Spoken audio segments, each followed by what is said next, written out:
బీసీల గొంతు కోసింది బీజేపీ నాయకులన్నారు ప్రభుత్వ విప్ ఆది శ్రీనివాస్. రాష్ట్రం పంపిన బీసీ బిల్లును అడ్డుకొని ఇప్పుడు రిజర్వేషన్ల గురించి మాట్లాడటంపై ఆగ్రహం వ్యక్తం చేశారు. బీసీ ద్రోహులు, వెన్నుపోటుదారు కాషాయ నేతలన్నారు. 42% రిజర్వేషన్లు కల్పిస్తూ సీఎం రేవంత్ రెడ్డి నాయకత్వంలో రాష్ట్ర ప్రభుత్వం అన్ని ప్రయత్నాలు చేసిందన్నారు. రాష్ట్రం పంపిన బిల్లులను బీజేపీ నేతృత్వంలోని కేంద్ర ప్రభుత్వం అడ్డుకుందన్నారు. అసెంబ్లీలో మద్దతిచ్చి ఢిల్లీలో అడ్డుకుంది మీరు కాదా అని ఆది శ్రీనివాస్ ప్రశ్నించారు.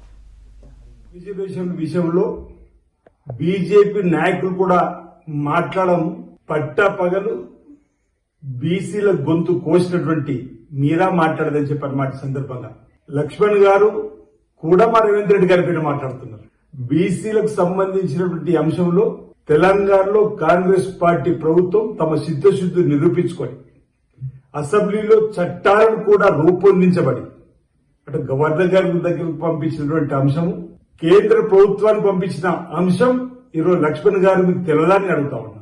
బీజేపీ ఓబీసీ జాతీయ అధ్యక్షులు ఉన్నటువంటి వీరు మన బీసీలకు 42% రిజర్వేషన్ ఇవ్వాలని తెలంగాణ రాష్ట్ర ప్రభుత్వం పంపినటువంటి ఈ బిల్లుని ఆమోదింపజేయడంలో మీ చిత్తశుద్ధిని ఎందుకు ప్రదర్శించలేదని చెప్పనే ప్రశ్న ఏదో మన బీసీలో వస్తున్న వేళ బీజేపీకి సంబంధించిన మీరంతా కూడా బీసీ బిడ్డలు నరేంద్ర మోడీ గారి ముందు ఎందుకు నోరు మెదపలేదని చెప్పిన ప్రశ్న వస్తున్నటువంటి ఉత్పన్నమవుతున్న వేళ ఈరోజు మా రాహుల్ గాంధీ కుటుంబం పైన మాట్లాడుతున్నారు, మా రేవంత్ రెడ్డి గారి పైన మాట్లాడుతున్నారు. అసెంబ్లీలో సయ్యనరు చట్టాలు రూపొందించినప్పుడు ఢిల్లీకి పంపించాక నయ్యంటున్నారు. ఎందుకు ఈ యూటర్న్ తీసుకుని చెప్పని మా సూటి ప్రశ్నకు ఇప్పటికీ బీజేపీ సమానం చెప్పలేదు.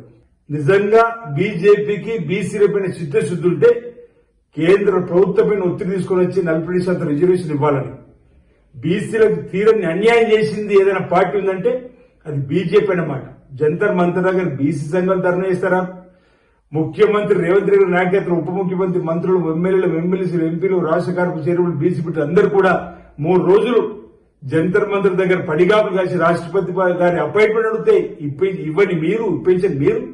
ఈ రోజు ఈ ఎన్నికలకు ముందు ఏదైతే మీరు మాట్లాడుతున్నా సహేతం కాదు.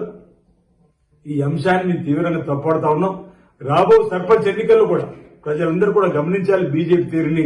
వారికి సంబంధించినటువంటి అభ్యర్థులు ఎవరు నిలబడ్డా వారిని ఓడించేటువంటి తీరులో ప్రజానీకం బీసీ బిడ్డ ఉండాలని చెప్పండి. రాబో రోజులు తప్పనిసరిగా బీసీలు 40% రిజర్వేషన్ ను తీసుకొచ్చేటువంటి ప్రయత్నం కాంగ్రెస్ పార్టీ సిద్ధం.